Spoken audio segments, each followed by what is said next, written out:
transformation of that country from the most dangerous nation in our hemisphere to one of the safest. As we drove around San Salvador, the images were You can change forever the trajectory we are on.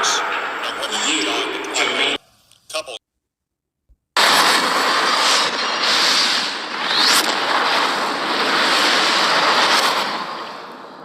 I recently returned from a trip to El Salvador where I met President Bukele and saw firsthand the effects of his remarkable transformation of that country from the most dangerous nation in our hemisphere to one of the safest.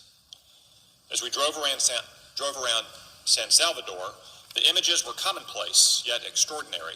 Children played soccer in the parks. Young women jogged at twilight. Couples dined outdoors.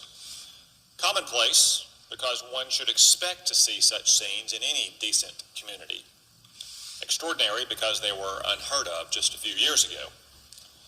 Unfortunately, this trip was also a reminder that President Biden is as weak, unpopular, and divisive abroad as he is at home. And just as he coddles criminals and cartels in our own country, he too often sympathizes with them in other nations. Since taking office, President Biden has refused to meet President Bukele. Secretary of State Tony Blinken has criticized him, and the administration has significantly reduced foreign assistance to his government. One must ask why. After all, President Bukele is the most pro-American leader in Latin America, and he overwhelmingly won 2 elections. Free and fair elections, I must add, contrary to liberal allegations. Indeed, one of his bigger vote shares came from Salvadorans living outside the country, including in the United States, far removed from any supposed intimidation or coercion inside El Salvador. That's not surprising because after years of bloodshed, the Bukele government is bringing stability and safety to a country that desperately needs it, which is also good for America. There's been a 40% drop in illegal Salvadoran migrants arriving at our border. No, Joe Biden doesn't oppose President Bukele for good or fair-minded reasons.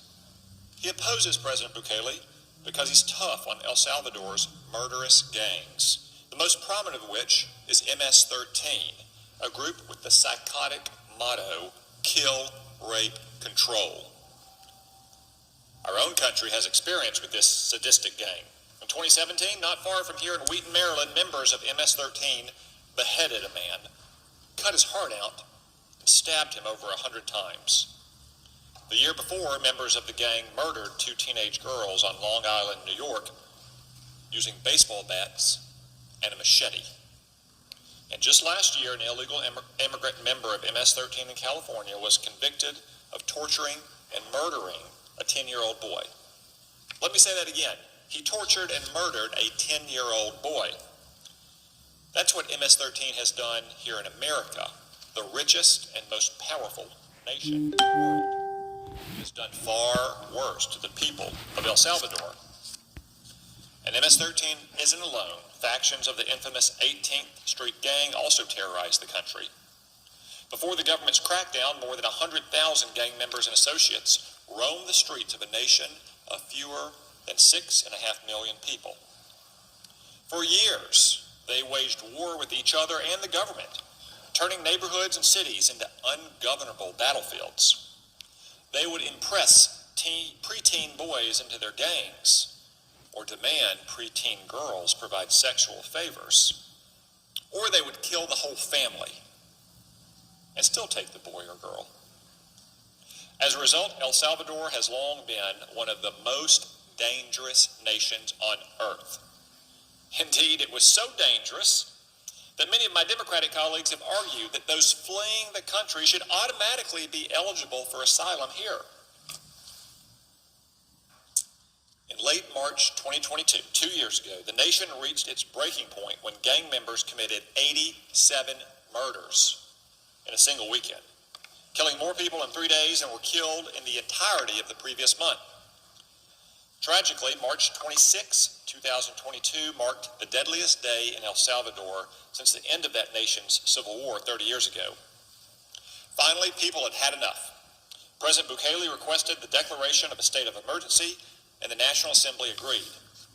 The government surged troops throughout the country, overwhelming the gangs and arresting and imprisoning its members. One active gang member told reporters, quote, "There were too many soldiers everywhere all at once." According to recent estimates, the Bukele government has imprisoned more than 75,000 gang members and killed hundreds more. President Bukele's prison or death anti-gang strategy has worked. In 2022, the number of murders in El Salvador dropped nearly 57%, and then dropped another 70% last year. In 2018, the Salvadoran murder rate stood at 53 per 100,000. Last year was 2.4 per 100,000. For context, Washington, D.C. had a murder rate of 40 per 100,000 last year. That means we are much safer, or I was much safer 2 days ago in what was once the murder capital of the world than any of us today are in Joe Biden's Washington. Yet Joe Biden, one of the least popular, least successful, and most pro-criminal leaders in the world, is lecturing one of the hemisphere's most popular and accomplished presidents on crime. In particular, the Biden administration has expressed concern that the emergency declaration, which suspends certain due process protections, is a threat to the rule of law. Apparently, an even greater threat than the marauding thousands of gang members still at large. President Biden evidently doesn't understand that order is a prerequisite for law, indeed is a prerequisite for nationhood. Without order, the state's monopoly on force, you don't have a country, and you certainly can't have a democracy. Perhaps President Bukele's tactics are harsh. I don't think so, but I'll grant you that. But they were also absolutely necessary to establish order. And I would remind the Biden administration that El Salvador's gang members aren't victims. They are murderers, rapists, and many of them have American blood on their hands. I saw up close thousands of these savages, or devils, as President Bukele puts it, when I toured the Terrorism Confinement Center, the massive new prison housing tens of thousands of gang members. The inmates live together by the dozens in group cells.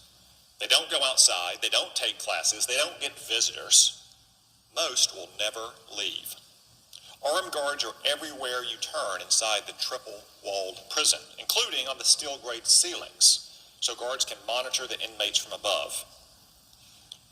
Some so-called human rights groups whine about this prison. I guess they think it's too harsh. And it's not Club Med, I'll concede. But the inmates receive food and water. They conduct personal hygiene daily. Doctors and nurses work at an aid station next to the cells. Those same groups also complain about a supposed lack of due process. I don't know, call me crazy. But if it's illegal to belong to a gang, and you've got MS-13 tattoos all over your face and body, I'm not sure what more process you're due. Maybe that's just me. No, the victims aren't the devils I encountered at the Terrorism Confinement Center. The people of El Salvador are the victims. And after years of abuse, law-abiding Salvadorans, particularly those from poor and working classes, overwhelmingly support President Bukele's efforts to restore order and a meaningful rule of law. I'm hopeful that El Salvador's leaders will help bring stability and prosperity to a nation that deserves better than gangland terrorism. And I urge the administration that if it's unwilling to help, at least stay out of the way. Finally, the example of El Salvador not only exposes the failures of President Biden's approach to foreign policy, but also his approach to crime. If nothing else, President Bukele has proven once again that incarceration works, obviously. If you lock up murderers, amazingly enough, there'll be fewer murders. A truth so obvious that only liberal ideologues could miss it.